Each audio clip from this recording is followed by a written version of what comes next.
Vu tout ce qui se passe dans ce pays, je pense que si le président de l'Assemblée nationale venait à démissionner aujourd'hui, ça serait quand même dommage. À ce que je sache, il a été élu pour 4 ans. J'attends que ça s'achève. Ce qui est sûr, nous sommes venus, il n'y a pas d'ordre du jour d'abord, mais je ne sais pas ce qu'on va nous dire. Si le président venait de rendre sa démission, vous savez, dans ces derniers temps, nous les députés, on a trop de problèmes. Je ne peux pas comprendre que l'exécutif pousse un député de l'Assemblée nationale, celui-là même qui incarne l'institution de cette Assemblée, à démissionner.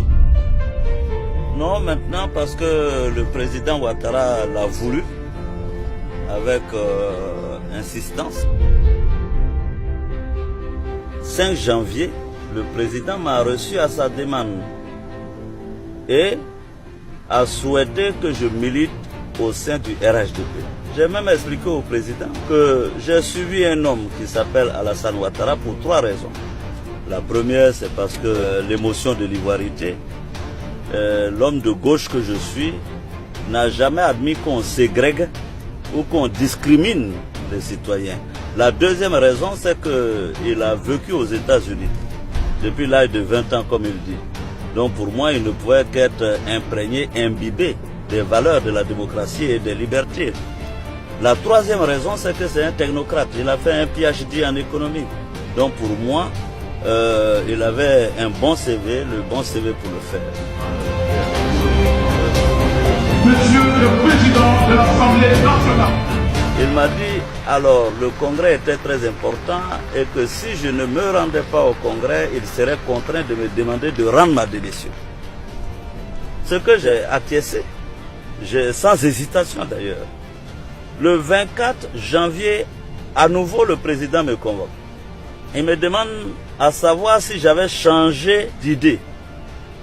Je lui ai dit non, monsieur le président, c'était tout réfléchi, je ne suis pas RHDP et que je ne comptais pas me rendre au congrès. Le président m'a dit bon, dans ces conditions, il faut que je rende ma démission.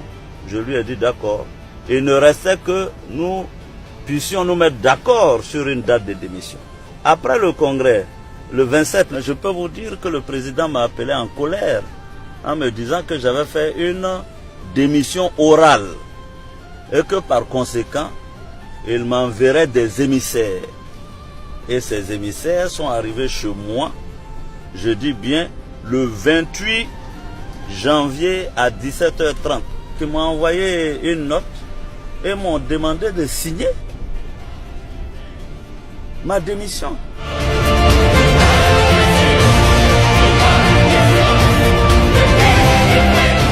D'autant plus que selon eux, j'avais fait une démission orale.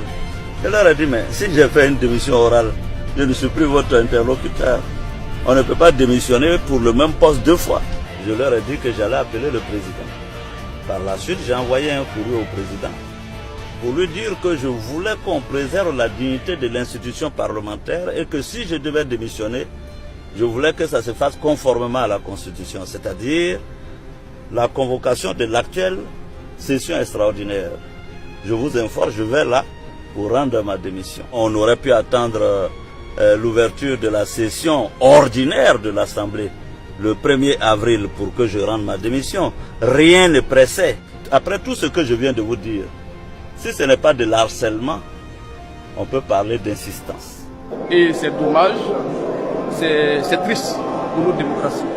Je pense que je suis en droit de dire que la Côte d'Ivoire a reculé de 30 ans.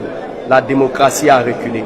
Mais nous prendrons quand même l'opinion nationale et internationale en témoin de ce qui se passe dans ce pays. Je pense que cette démission, nous avons tous compris, elle est là pour la paix en Côte d'Ivoire.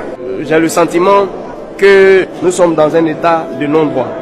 Parce que la Constitution de la République consacre la séparation des pouvoirs et nous nous rendons compte, et les Ivoiriens sont pris à témoin, que c'est sur injonction du président de la République pour le fait que le président de l'Assemblée nationale a refusé de l'accompagner dans la constitution de son parti RHDP unifié. Parce que sa conviction ne l'y autorise pas. Depuis 2 ans, depuis mai 2017, je me suis préparé à cette éventualité. Parce que si vous vous souvenez bien, le président Ouattara, au cours d'une interview, pour la première fois, m'a appelé jeune homme. Ce n'est pas le mot jeune homme qui m'a choqué, parce que bon, évidemment, le mot jeune homme peut même être affectif. Mais c'est la colère et la rage qui ont entouré le mot jeune homme. C'est ainsi que j'ai dit à mes collaborateurs, le monsieur que j'ai connu dans l'opposition, qui était charmeur, qui était élégant, qui était avec beaucoup de qualificatifs, aujourd'hui devenu président, n'était plus le même. Donc ça ne devrait surprendre personne qu'aujourd'hui, Alassane demande ma démission de la tête du Parlement. Comme disait quelqu'un, on gagne un père, on perd un père.